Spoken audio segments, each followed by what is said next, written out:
Hey, Justin here, Outside the Box, and on this episode we'll be talking to Justin. Wait.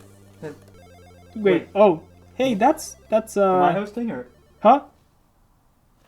Alright, so on this episode we're going to do something a little special. We're going to do book club.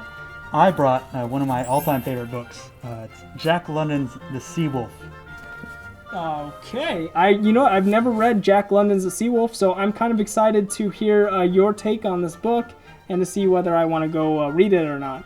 Yeah, it's a big book, but one method that I like using when I read is starting about 3/4 of the way through, and working your way back by grabbing clumps of pages, and sort of like a choose your own adventure kind of thing. Okay. But you can do it with regular books. So Jack is from London, is what I gathered. Right. And he raises this wolf. He finds it's like an amphibious wolf. He finds it in the sea, and it just goes on from there. They become best of friends, and it's just a great novel for everyone to read. I like to if I had a kid, I would read this to him as he fell asleep at night. Oh wow! But you would read it in the same method that you would normally read it, which is start in 3/4 and move your way backwards or forwards. Oh yeah.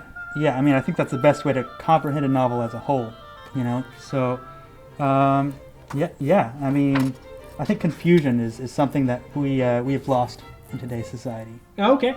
Did the wolf have a name in the story? Yes, it was Jingo.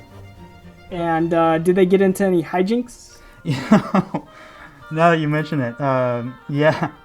Well, okay, so Jingo loves bubblegum, right? And of course, he can't have it because he's a sea wolf. That sounds. I mean, you know how sea wolves are. That's pretty goofy. A sea wolf thinking he can have bubblegum. Yeah.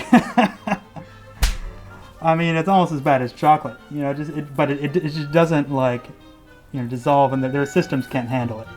Gotcha. So they had to take Jingo to the vet, and he did not make it. Oh, He did not make it. His insides were all sticking together. So. That sounds pretty like a downer. Is that like right at the end of the book, or does that happen before? It was hard to tell because I was just grabbing clumps of pages and flipping around. But I think it was somewhere around like here. Oh, okay. Can you see? Right. Oh yeah. I totally. Oh. Yeah. Jeez, that's pretty graphic. That's pretty dark. Graphic. Right? Oh. Especially about the part where.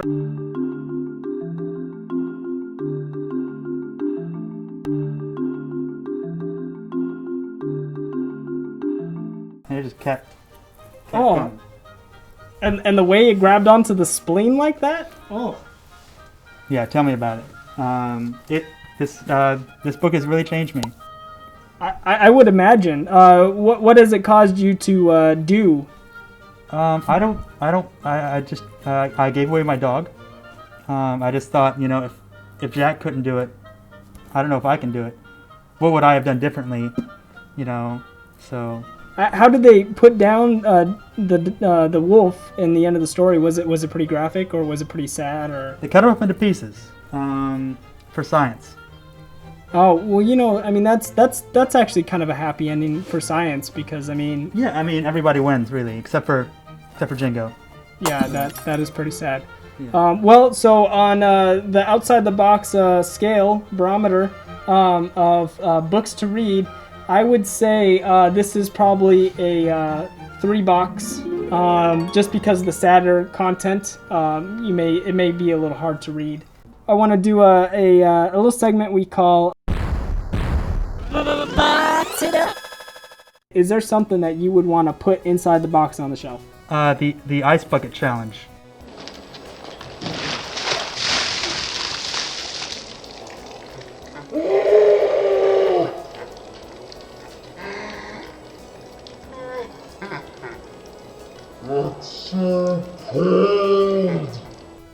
That thing, it just needs to go away. I know that they're making a lot of money off of this thing, but I'm just I don't think ice should be wasted on people.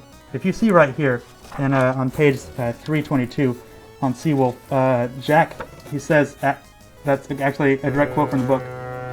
ice is bad for people. All right. Well, so you heard it. Ice should be put in a box and up on a shelf. Thanks for watching this episode of Outside the Box. Please subscribe to Mawnstor Films, leave comments and questions down below, and we'll see you next time.